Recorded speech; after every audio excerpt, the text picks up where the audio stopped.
Welcome everyone to the AI Talk Show. I'm Asha Saxena, and in today's conversation, we are going to be talking about something that I feel very passionate about, which is the AI adoption. When we think about driving AI adoption, really it is about the culture. We can talk about tools because the tools are evolving every day, technology, infrastructure, but the biggest challenge as we start adopting these new technology is really the culture and the people. I've spoken to several leaders, have had hundreds of conversations with executives, and been in the Fortune 1000 boardrooms. But what consistent theme that keeps coming up is that the leaders are now understanding the value of tech, but the challenge really is the adoption. Can we really accelerate the adoption? Can we do a lot of really great work with AI, but really make sure that our teams, our people, our stakeholders, our business users are using the technology that we are developing? I think that becomes the biggest challenge for our tech leaders, as they are looking to install these technologies. I was having a conversation yesterday with another senior leader in a large manufacturing company. And the biggest challenge is it's a legacy company. How do you change the mindset? So it's really about changing the mindset from the top leadership to top down, bottom up, all levels. And I'm really excited to have this conversation with all of you on LinkedIn Live, but also with our guest here, Laney. Laney, I'm so excited you're here. You are a WLDA member, a senior leader in technology. You've touched data, AI models, and I'm so excited about your journey, your career journey, and seeing how you see this technology, which we all are talking about, is going to change our industry. And how do we make sure that we make this a success for not only our teams, but also our industry? So let's get started. But before we get started, Laney, give us a little background about your career, your journey, and what have you seen the evolution of data and AI in your career? Thank you, Asha, and great to be here. Super excited to have this conversation with you today. This is definitely something near and dear to my heart and something that I am very passionate about. I have over 20 years of experience working in technology and data and analytics, and this idea of sort of changing culture and evolving culture, particularly as it comes to large-scale transformations, which I've had a number of those in my career, and really understanding what is the success criteria in those transformations. And it really does come down to people and culture in a lot of ways, and data having a seat at the table in those large scale transformations and being early at the table in the conversations around strategy of an organization. I think that those are things that I've started to see evolve in the past few years, and we're seeing bigger benefits and gains and really value out of those things. I've seen transformations and investments made that frankly didn't really serve the purpose intended, right? A little bit of misdirected guidance in terms of purpose. Again, trying to align purpose with all of the stakeholders who are involved and with the teams and really bring everybody along the journey is super important. But that evolution of really having data conversations early and often embedding data resources into large transformational work that's happening and really developing a community around what it is that you're trying to change and helping people to understand why that change is taking place and how it's going to impact them and bring them along for that journey is really important, and where I've seen tremendous wins in organizations in terms of user adoption. And that's really at the end of the day, you can deliver beautiful technology products, but if no one uses them, what is the value of that? And so I think being just laser focused on that strategy, that vision, and then that how do you sort of move the needle along the way and bring everybody along for the journey is really critical. I feel like change management is a challenge no matter which era we were in. When Yes. we were changing to client server technology, I still remember those days, or when we were doing digital transformations. I think change management has been a big challenge for tech leaders for decades. And it's really about the mindset change and mindset shift. What I've seen in my career is that it's communication, communication, communication. It's about education. The more you can communicate, the more you can educate your stakeholders. They say the educated stakeholder, educated buyer is a wise buyer. So you want to make sure that your stakeholders are educated about this technology, the advantage this technology can bring. I still remember, Laney, in my earlier days, building data warehouses or analytical applications which people wouldn't use, and it's like, Yeah. why are our dashboards not working? Because it's giving you information, and it's like, we missed the big piece. It's not telling the story the business users really want to hear. And a lot of time these technologies would get shelved because business users were not happy about it. First time in my career, I'm seeing that tech leaders are the cool kids now. The AI is become so popular among business leaders that they're knocking on the door. I'm working with several companies right now where their laundry list of AI use cases, and I'm spending time with them saying, okay, what should you prioritize? Let's look at the high value quick wins so we can create the momentum. Quick wins can create the scale if you can show success.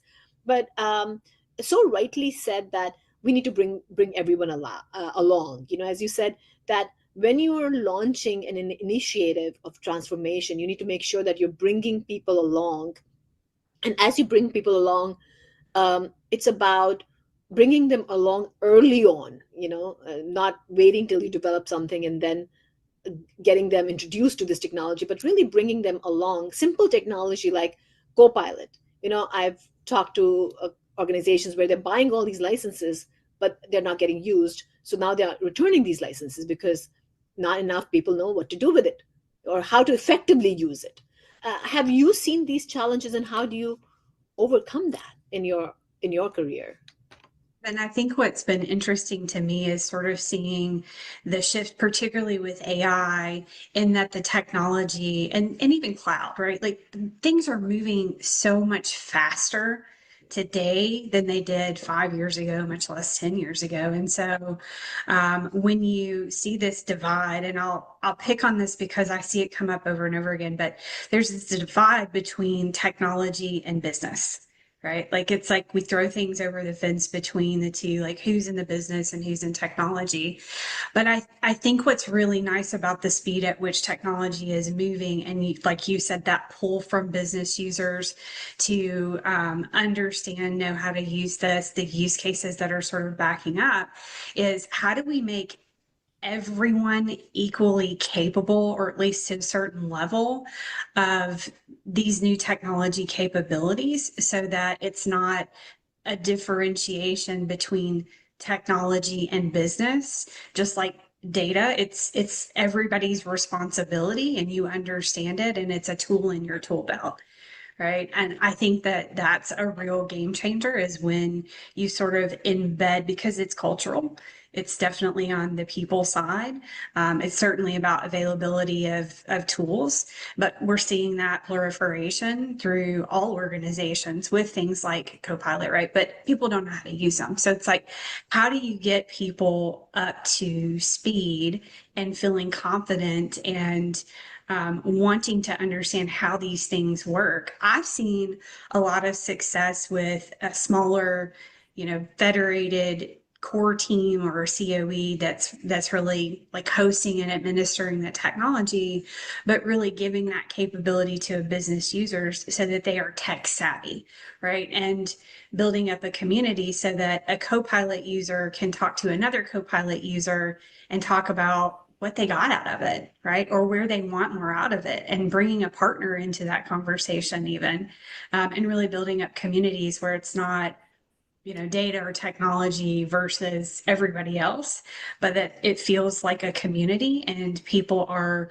open to sharing with one another. I've seen a lot of really great things come out of like those communities of practice, and working to add fun things into those community of practice. Like, hey, come and showcase what you learned. Like, we're the experts at sort of the administration of the technology, and we get how it works, but we want to know how you're using it. And you've probably found things that we've never seen. Like, come and show us how you've thought about using this, and how, and even if it's something small, and really showcasing that, letting others ask questions, and giving a safe place for people to be like, yeah, I don't know, but like, I'm going to go figure that out now, right? And coming back to that community and really building on that momentum.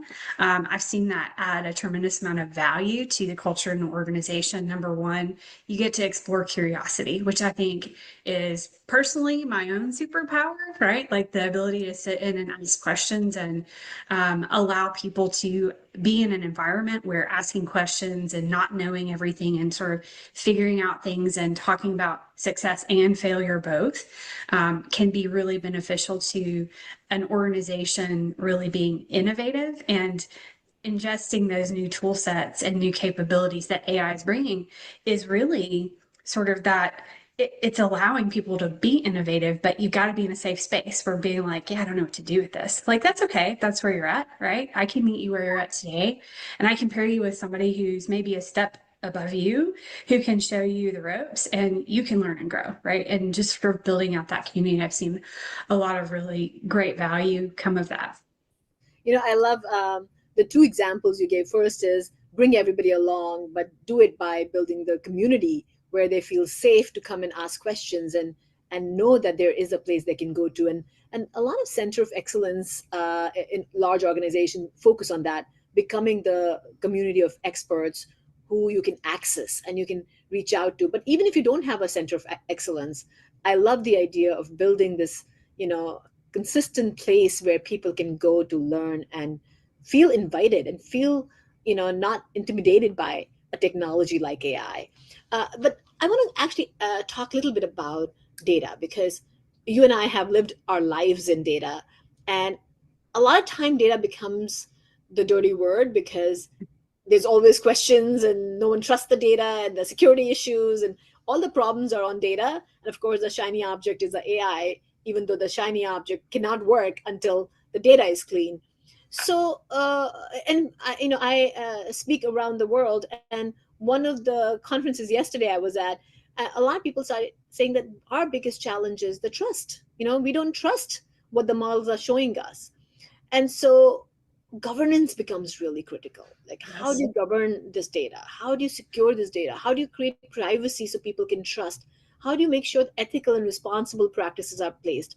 So can you touch upon the kind of work you've done in the world of data governance? And I want to mention to everybody who's here listening that Laney, actually, I met with Laney at the Nashville Technology Yes. Council one time, and I had a rep from, was it Tableau or Oracle, came up to me and said, oh my God, Laney has done some amazing work at Bridgestone. And she's like, you have to see what she's done. So I just want to let you know, I don't know if I've ever told you, but I heard from vendors about how they showcased you and the stories you had shared with them about the success in your organization. So I would love to hear some of the work you did at Bridgestone and what stood out and why was it such a big success in the industry where vendors were talking about it.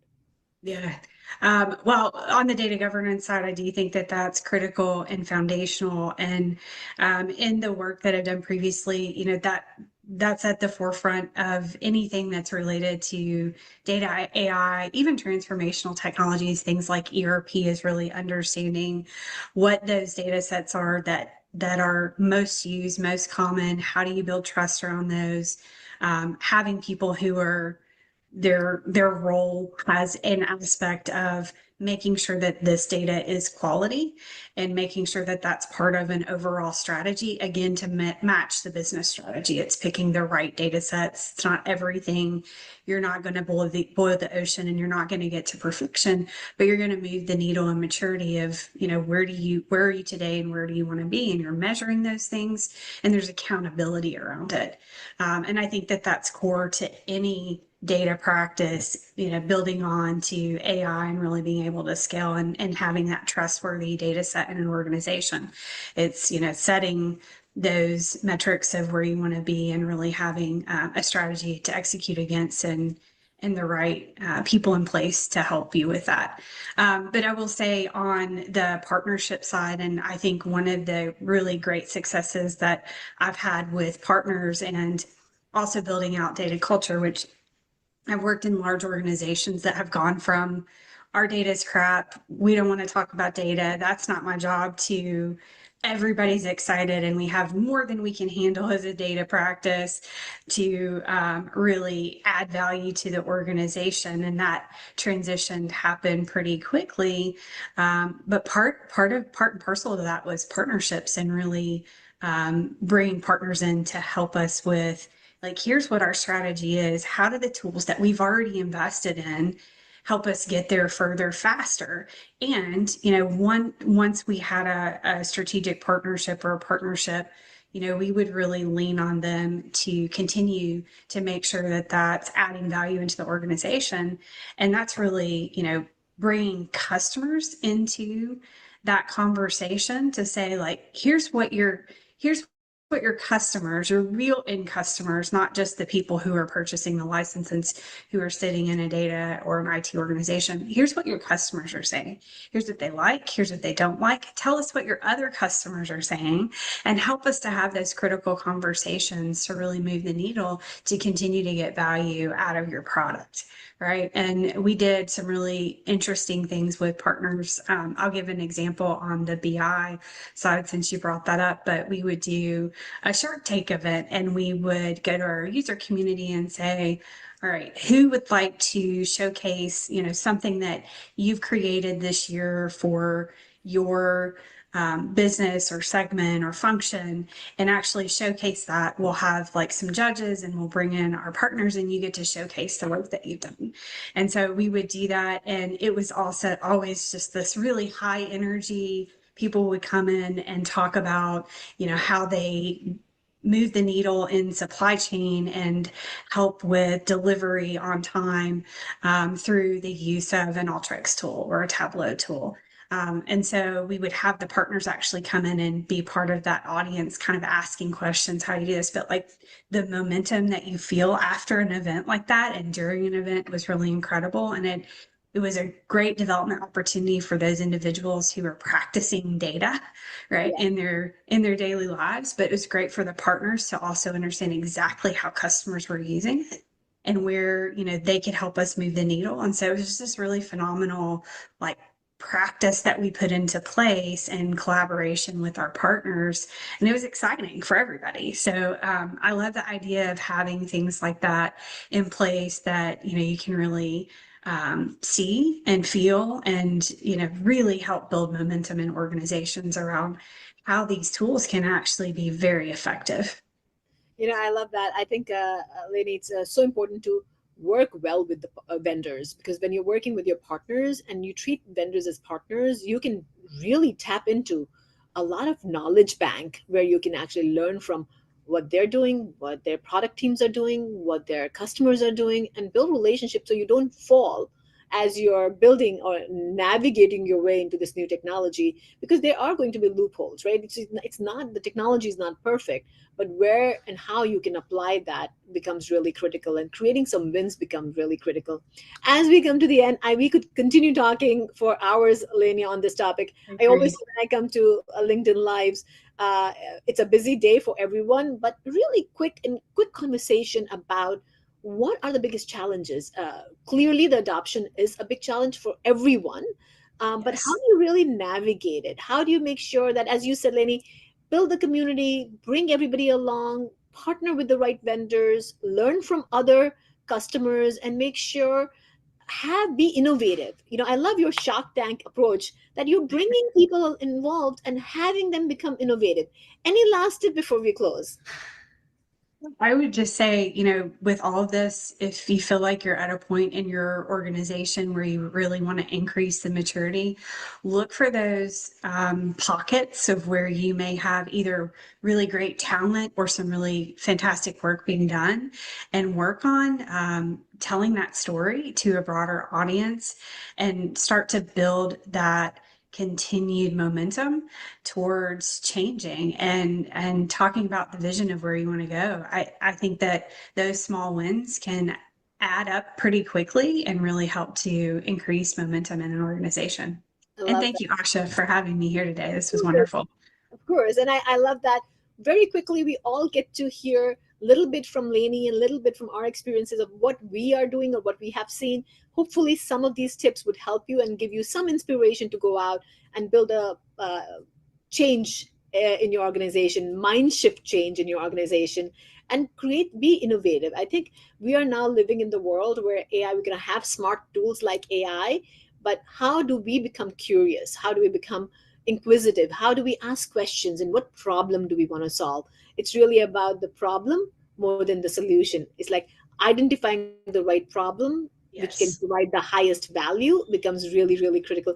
Lenny, in my world, I used to coach CEOs, CIOs, and my whole narrow focus is always on growth and looking at what the organizational effectiveness and productivity is. So when I'm working with the C-suite leaders, my one question, very one, first question is, do you have a strategy that you have communicated with your leaders? Do everybody know where we are going, and how can AI help us get there faster, sooner, quicker? As Sam Altman said recently, we are going to very quickly have a company that's going to be $1 billion company that will be run by one person. Can you imagine? I mean, think about the power Incredible. of AI. It's Yes. crazy, the world we live in.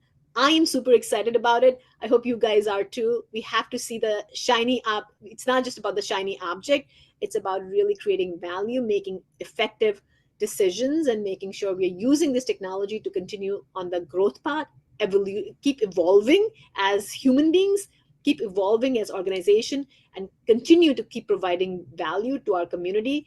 WILDA, we stand for the mission to create a fair digital world with parity and equity. We need to make sure we bring everybody along in this journey and leave this world a better place. So, with that, thank you so much all for joining. Just so you know, if you ever want to get in touch with Lainey directly to talk about data or AI, feel free to reach out to her on her LinkedIn.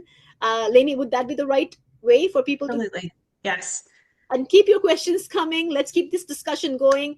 And happy Thursday. See you next week. Take care. Bye bye.